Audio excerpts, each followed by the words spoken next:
तो दोस्तों अगर आपका बजट है 11.5 लाख एक्स शोरूम का, तो आपको एक तरफ मिल जाती है ब्रेजा की ZXi CNG, तो दूसरी तरफ मिल जाती है मारुति की ही विक्टोरियस LXi CNG। दोनों ही गाड़ियों में इंजन भी सेम है, पावर भी सेम है, माइलेज भी आपको ऑलमोस्ट सेम ही मिलने वाली है, बस डिफरेंस है तो फीचर्स का और साइज का। तो फिर कंफ्यूजन पैदा हो जाती है भाई किस गाड़ी की तरफ हमें जाना चाहिए। तो आज की इस वीडियो में हम दोनों गाड़ियों का डिटेल में ब्रेक डाउन करेंगे, इनके price, features, mileage, performance, resale, maintenance, हर चीज का हम डिटेल में कंपैरिजन करेंगे ताकि आपकी कंफ्यूजन दूर हो और आप एक अच्छा डिसीजन ले पाओ। तो वीडियो को लास्ट तक देखना और अपने यूट्यूब चैनल को सब्सक्राइब जरूर कर लो। तो सबसे पहले स्टार्टिंग करते हैं भाई इसके प्राइसिंग। तो भाई अगर ब्रेजा ZXi CNG की बात करें तो इसका जो एक्स-शोरूम प्राइस है वो करीब आपको 11.5 लाख रुपए का पड़ने वाला। भाई दूसरी तरफ जो विक्टोरिस LXi CNG है उसका भी भाई सेम ही प्राइस आपको पड़ने वाला है 11.5 लाख का एक्स शोरूम प्राइस। लेकिन जब आप दोनों ही गाड़ियों के बेस टू बेस कंपैरिजन करते हो, जैसे ब्रेजा का LXi CNG तो विक्टोरिस का LXi CNG, उसमें जो प्राइस डिफरेंस आता है वो आता है 2,20,000 का। और ऐसे ही अगर आप ब्रेजा ZXi का विक्टोरिस ZXi से कंपेयर करते हो तो वो करीब 3 लाख के करीब चला जाता है डिफरेंस। बाकी जो ब्रेजा है वो भाई अपने जो वेरिएंट स्ट्रीम है उसमें CNG के अंदर टॉप मॉडल है, मतलब ZXi टॉप है। जो विक्टोरिस है वो भाई अपने वेरिएंट वाइज में बेस वेरिएंट है LXi। तो आपको ये तो समझ आ ही गया होगा कि भाई फीचर का अच्छा खासा डिफरेंस आने वाला है। तो जो ये 11.5 लाख का अमाउंट है ये एक ऐसा इंटरेस्टिंग पॉइंट बन जाता है। यहाँ पे दोनों गाड़ियां ही एकदम बराबर पे आ जाती है, बस स्पेस और फीचर का फर्क होता है थोड़ा बहुत, तो बहुत ज्यादा कंफ्यूजन पैदा हो जाता है। कोई नहीं, वो धीरे धीरे आपके आगे क्लियर होगी। अब दोस्तों इनकी बात कर लेते हैं इंजन परफॉर्मेंस, माइलेज। तो वैसे तो भाई मैं आपको बता दूं दोनों ही गाड़ियों में आपको सेम ही इंजन मिलता है, 1.5 लीटर का नेचुरल एस्पिरेटेड 4 सिलेंडर, जो कि सेम ही पावर निकालता है। CNG मोड के अंदर 87 PS और 121 न्यूटन मीटर का टॉर्क प्रोड्यूस करता है। सेम ही आपको दोनों में मिलने वाला है। डिफरेंस कहाँ पे आएगा? डिफरेंस आएगा ट्रांसमिशन। जो नई ब्रेजा फेसलिफ्ट है उसमें आपको भाई 6 स्पीड का मैनुअल ट्रांसमिशन देखने को मिलता है, जबकि जो विक्टोरिस है उसमें आपको 5 स्पीड का मैनुअल ट्रांसमिशन देखने, मतलब जब आप गाड़ी को 100 की स्पीड पे क्रूज करोगे हाईवे के ऊपर, तब जो ब्रेजा में 6 स्पीड की वजह से जो RPM रहेंगे वो आपके 2200-2300 पे रहेंगे, और जो विक्टोरिस है उसके अंदर जो RPM रहेंगे वो 3000-3100 RPM के आसपास वो रहेंगे, जिसकी वजह से माइलेज में तो कोई खास डिफरेंस नहीं आ रहा है, पर डिफरेंस आएगा साउंड में, NVH में। मैंने खुद भाई 5 स्पीड वाली ब्रेजा चलाई है CNG में, 100 की स्पीड पे वो ऐसी लगती है जैसे उसको नेक्स्ट गियर की जरूरत है। बहुत ज्यादा अंदर साउंड आता है इंजन का, मतलब इंजन ऐसे करता है जैसे वो लो गियर में बहुत ज्यादा रेव पे चल रहा हो। तो भाई जो ब्रेजा में 6 स्पीड का जो आपको फायदा मिलेगा वो ये है कि भाई जब आप हाई स्पीड पे होगे तब आपका जो केबिन एक्सपीरियंस है वो थोड़ा सा स्मूथ और साइलेंट हो जाएगा, मतलब ऐसा फील नहीं होगा कि गाड़ी को और गियर की जरूरत है। बाकी अगर हम बात करें क्लेम माइलेज की, तो भाई जो ब्रेजा है उसमें जो कंपनी क्लेम कर रही है 26.90 किलोमीटर पर केजी, जबकि जो विक्टोरिस CNG है उसमें आपको कंपनी जो क्लेम माइलेज कर रही है वो कर रही है 27.02 किलोमीटर पर केजी। मतलब कोई ऐसा खास डिफरेंस नहीं है, दोनों ही गाड़ियां 27 की कंपनी क्लेम कर रही है, बस 0.1 केजी पर किलोमीटर का डिफरेंस आ रहा है, जो कि इतना ज्यादा डिफरेंस नहीं। और कहीं ना कहीं रियल वर्ल्ड की अगर इनकी माइलेज की बात करें तो भाई सिटी के अंदर ये 18-20 की आराम से दे देंगे, और हाईवे पे 25, 27, 28 तक की है आराम से निकाल के दे दे। अब आप दोस्तों ये सोच रहे होगे कि भाई पावर, इंजन सब कुछ सेम ही है, फिर डिफरेंस हुआ क्या? एक तो ट्रांसमिशन तो डिफरेंस हुआ ही, एक चीज का और डिफरेंस जो कि है पावर टू वेट रेशियो। वैसे तो भाई मारुति के ब्रोशर पता नहीं कौन ही बनाता है, किसी भी ब्रोशर को आप उठा के देख लो पूरी डिटेल उसमें मिलेगी नहीं। कहीं पे बूट स्पेस को गायब कर देते हैं, कहीं पे कर वेट को गायब कर देते हैं, कहीं पे मतलब कुछ ना कुछ गायब कर देते हैं, कंप्लीट ब्रोशर नहीं बनाते हैं। तो जो भाई विक्टोरिस CNG का जो ब्रोशर है उसमें तो भाई इन्होंने कर वेट दिया हुआ था, जिसकी वजह से उसका पावर टू वेट रेशियो आपका 70-71 PS पर टन आ गया। पर जो ब्रेजा का है भाई उसका कर वेट दिया नहीं, तो मैं इसको एग्जैक्ट नंबर नहीं बोल सकता, ऑफिशियल नहीं बोल सकता, पर मैंने जो पुरानी ब्रेजा CNG है उसका कर वेट लेके कंपैरिजन किया है, थोड़ा बहुत ही फर्क आएगा, बिल्कुल एग्जैक्ट नंबर नहीं बोल सकते, पर डिफरेंस उसमें आपको देखने को मिल जाएगा। तो जो ब्रेजा का पावर टू वेट रेशियो है वो करीबन 74-75 PS पर टन आएगा, जिसका मतलब ये है कि आप सिंपल भाषा में ये समझ लो भाई ब्रेजा में वेट कम है, पावर सेम मिल रही है, विक्टोरिस में वेट ज्यादा है पर पावर सेम है। तो तो जो ब्रेजा है वो कम वेट की वजह से उस पावर को अच्छे से यूटिलाइज कर पाएगी। जब थोड़ा सा लोड रहेगा गाड़ी में तब वो पावर को आप फील कर पाओगे, जबकि विक्टोरियस में भाई सेम पावर में वेट ज्यादा होने की वजह से और ऊपर से ओवरलोड हो जाएगा, तब कहीं ना कहीं वो थोड़ी सी अंडर पावर फील होगी कंपैरिजन टू ब्रेजा। तो मतलब सीएनजी में पहले ही पावर कम है, ऊपर से आपको विक्टोरियस में थोड़ी सी और अंडर पावर हो जाएगी। स्पेस तो मिल रहा है पर पावर कम। अब दोस्तों एक छोटा सा कंपैरिजन कर लेते हैं माइलेज की जो रनिंग कॉस्ट है उसको लेकर कितना ही फर्क पड़ने वाला है। तो जो डिफरेंस आ रहा था दोनों के माइलेज में वो आ रहा था 0.12 किलोमीटर पर केजी का। तो अगर हम सीएनजी का रेट 83 लेते हैं और 75,000 किलोमीटर मतलब 75,000 किलोमीटर की टोटल कॉस्ट अगर हम निकालते हैं क्लेम माइलेज से, तो जो ब्रेजा का पर किलोमीटर रनिंग कॉस्ट है वो आ रहा है भाई 3 रुपए 9 पैसे पर किलोमीटर, जबकि जो विक्टोरिस है उसका जो रनिंग कॉस्ट है वो आ रहा है 3 रुपए 8 पैसे पर किलोमीटर। तो जब आप गाड़ी को 75,000 किलोमीटर चला लोगे 5 साल में, तो जो ब्रेजा में फ्यूल कॉस्ट आपकी लगने वाली है टोटल वो है 2,32,000, और जो विक्टोरिस के अंदर टोटल फ्यूल ऑफ कॉस्ट लगने वाली है वो आपकी लगने वाली है 2,31,000। मतलब सिर्फ 1,029 रुपए का फर्क आएगा 75,000 किलोमीटर चलाने के बाद। तो इस हिसाब से आप ये अंदाजा लगा सकते हो कोई ऐसा खास फर्क आपको देखने को नहीं मिलेगा कि भाई मुझे ब्रेजा में ज्यादा पैसा बच जाएगा या फिर मुझे विक्टोरिस में ज्यादा पैसा बच जाएगा, उसको मैं रिकवर कर लूंगा। अब दोस्तों बात कर लेते हैं सीएनजी बूट स्पेस। तो पहले भाई एक ब्रेजा के ऊपर टैग था कि भाई यार बूट में स्पेस नहीं मिलता बूट स्पेस में, और भाई सिलेंडर लगा रहता है सीएनजी का, तो चलो विक्टोरियस ले लेते क्योंकि विक्टोरियस में अंडर बॉडी सीएनजी मिलती थी। यहाँ पे भाई ब्रेजा फेस लिफ्ट में भी अंडर बॉडी सीएनजी दे दी, मतलब बूट खाली कर। तो जो ब्रेजा के अंदर भाई बूट स्पेस मिल रहा है वो करीबन आपको 328 लीटर का मिल रहा है, यानी कि पूरा बूट स्पेस यूटिलाइज हो गया। पर जो विक्टोरिस के अंदर भाई जो सिलेंडर का सेटअप किया गया तो कहीं ना कहीं जो बूट का फ्लोर है वो ऊपर हुआ, जिस वजह से जो बूट स्पेस है वो आपका विक्टोरिस के अंदर भी सेम ही मिलेगा जितना ब्रेजा में मिलता है, मतलब 320 से 350 लीटर का आपको मिलने वाला है। तो इतनी लंबी बड़ी गाड़ी होने के बाद भी कोई बूट स्पेस का ऐसा खास फर्क नहीं आ रहा कि भाई लंबी चौड़ी गाड़ी है तो उसमें तो भाई ज्यादा बूट स्पेस मिलेगा, ज्यादा लगे जाएगा, ऐसा कुछ। तो दोनों ही गाड़ियां बूट स्पेस के हिसाब से बराबर है सीएनजी।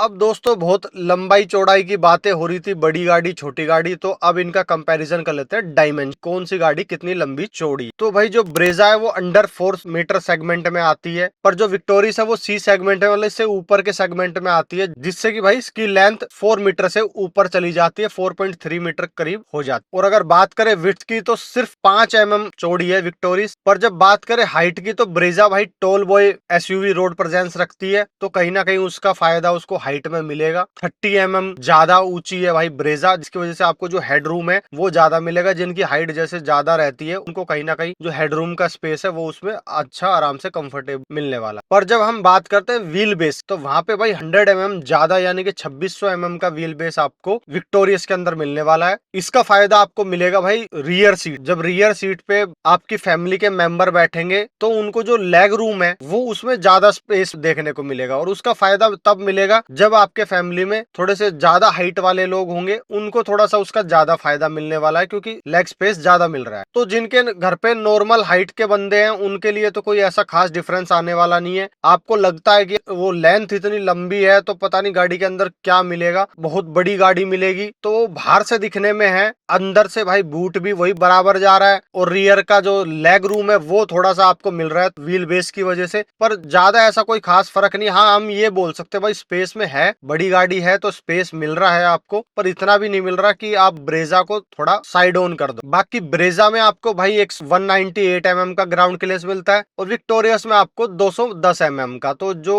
जिनके गांव रास्ते ज्यादा खराब रास्ते या फिर जो ज्यादा ऊंच नीच या जिनको भाई ब्रेकर पे अच्छा कॉन्फिडेंस चाहिए तो उनके लिए कहीं ना कहीं विक्टोरियस थोड़ी ऊंची पड़ जाती है, हाई ग्राउंड क्लियरेंस की वजह से वहां पे उनको थोड़ा कॉन्फिडेंस ज्यादा आ जाए। बाकी भाई अगर मुझसे पूछा जाए तो मुझे थोड़ी सी ब्रेजा अच्छी लगती है देखने में, विक्टोरियस थोड़ी सी ऐसी लगती है जैसे डब्बा सा रख दिया हो टायरों के ऊपर, मतलब वो फैली फैली सी लग रही है, लंबी लंबी सी। मतलब ये मैं अपनी पर्सनल बता रहा हूँ भाई, किसी को उसका भी डिजाइन अच्छा लगता है, देखो मैं अपनी पर्सनल चॉइस बताई। और दोस्तों एक पॉइंट और है, ब्रेजा का जो टर्निंग रेडियस है वो है 5 मीटर, जब जो विक्टोरियस है उसका टर्निंग रेडियस है 5.4। आपको बिल्कुल छोटा सा लग रहा होगा, पर जब आप इसको सिटी के अंदर गाड़ियों को चलाओगे टाइट पार्किंग में या फिर ट्रैफिक में, तो कहीं ना कहीं जो ब्रेजा है उसका आपको एडवांटेज मिलने वाला है कम रेडियस टर्निंग रेडियस की वजह से और साइज छोटे होने की वजह से। पर ये मत सोचो कि विक्टोरियस का कोई फायदा फायदा ही नहीं है। तो भाई जो ज्यादा व्हील बेस और ज्यादा चौड़ाई और ज्यादा लंबाई, इसका फायदा आपको मिलेगा भाई हाईवे के ऊपर गाड़ी ज्यादा स्टेबल होके चलेगी ब्रेजा के मुकाबले। अब दोस्तों बात कर लेते हैं फीचर्स कंपैरिजन की। सेम पैसा लग रहा है पर ज्यादा फीचर कहाँ मिल रहे हैं। वैसे तो आपको पता है ZXi है तो भाई ब्रेजा में ही मिलेंगे, पर फिर भी कंपैरिजन करना बनता है। तो अगर बाहर से बात करें तो भाई ब्रेजा में आपको अलॉय मिल जाएंगे 16 इंच के, जबकि विक्टोरियस में आपको 17 इंच के स्टील व्हील मिलेंगे व्हील कवर के साथ। साथ में आगे ब्रेजा में आपको प्रोजेक्टर ड्यूल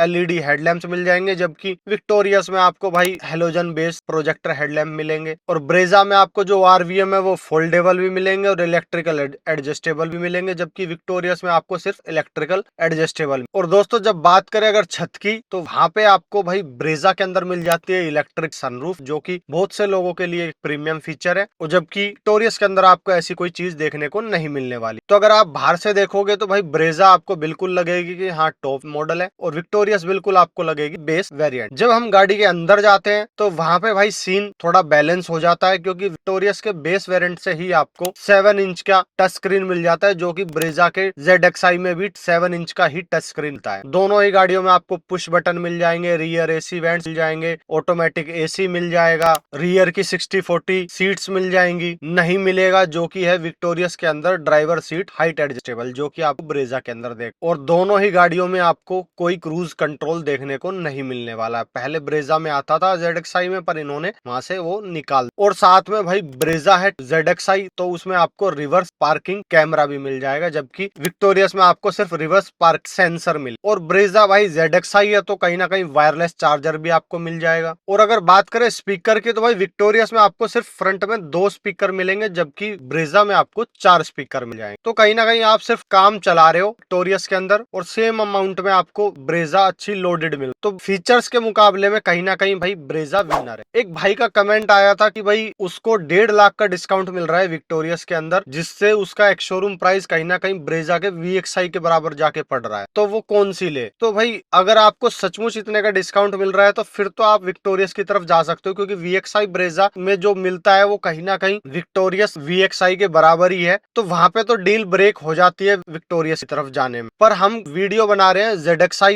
और LXi के कंपैरिजन पे, क्योंकि हर किसी को इतना डिस्काउंट नहीं मिलता, और आगे जाके क्या पता वो डिस्काउंट बंद भी हो जाए। तो फिर यहाँ पे तो अभी तक तो कोई सेंस मुझे बन नहीं रही है भाई विक्टोरियस की तरफ जाने की। तो दोस्तों अब बात कर लेते हैं इसके सेफ्टी कंपैरिजन। तो दोनों ही गाड़ियां भाई 5 स्टार रेटिंग है। दोनों में ही आपको अच्छे सेफ्टी फीचर्स मिल जाते हैं, 6 एयरबैग, ABS, EBD। बाकी दोनों ही गाड़ियों में आपको एडास नहीं देखने को मिलेगा, क्योंकि ZXi जो ब्रेजा है उसके टर्बो में आपको जो एडास का लेवल 1 के फीचर है वो देखने को मिलते हैं, CNG में नहीं मिलते। पर यहाँ पे भाई एज चला जाता है सेफ्टी का विक्टोरियस की तरफ। इसका रीजन है कि एक तो विक्टोरियस को भाई ग्लोबल एनकैप में भी 5 स्टार रेटिंग मिली है, जबकि ब्रेजा को सिर्फ अभी तक भारत एनकैप। दूसरा रीजन है ब्रेजा में आपको फ्रंट में डिस्क मिलते हैं, रियर में ड्रम मिलते हैं, जबकि विक्टोरियस में आपको चारों टायर में डिस्क ब्रेक मिल जाती है। तो कहीं ना कहीं जो थोड़ी सी एज चली जाती है वो विक्टोरियस की तरफ चली जाती है सेफ्टी में। बाकी दोनों ही गाड़ियां सेफ है, ऐसी कोई खास दिक्कत नहीं है। मारुति की गाड़ियां हैं तो अगर दोनों का कंपैरिजन हो रहा है तो लगभग दोनों बराबर ही हैं, बस हल्का सा एज जाता है, वो मैंने आपको बता दिया। अब दोस्तों बात कर लेते हैं मेंटेनेंस रीसेल की। तो वैसे तो भाई दोनों ही गाड़ियों में आपको 3 साल और 1 लाख किलोमीटर तक की वारंटी मिलती है। सेम इंजन है, सब सेम है, ब्रांड सेम है। तो कुछ ऐसा कंपैरिजन के लिए बना नहीं है कि भाई इसका सर्विस सेंटर ज्यादा है इसके कम है, ऐसा कुछ नहीं है। और मेंटेनेंस भी लगभग बराबर ही आएगा, बस 2-4-5 हजार रुपए एक्स्ट्रा आपको विक्टोरियस में पड़ने वाला है कि उसका साइज बड़ा है, और भाई रियर में डिस्क ब्रेक है तो उसका भी थोड़ा सा एक्स्ट्रा मेंटेनेंस जाएगा, और टायर साइज भी बड़ा है, 17 इंच का है, तो उसका भी थोड़ा मतलब 5-7 हजार का आपका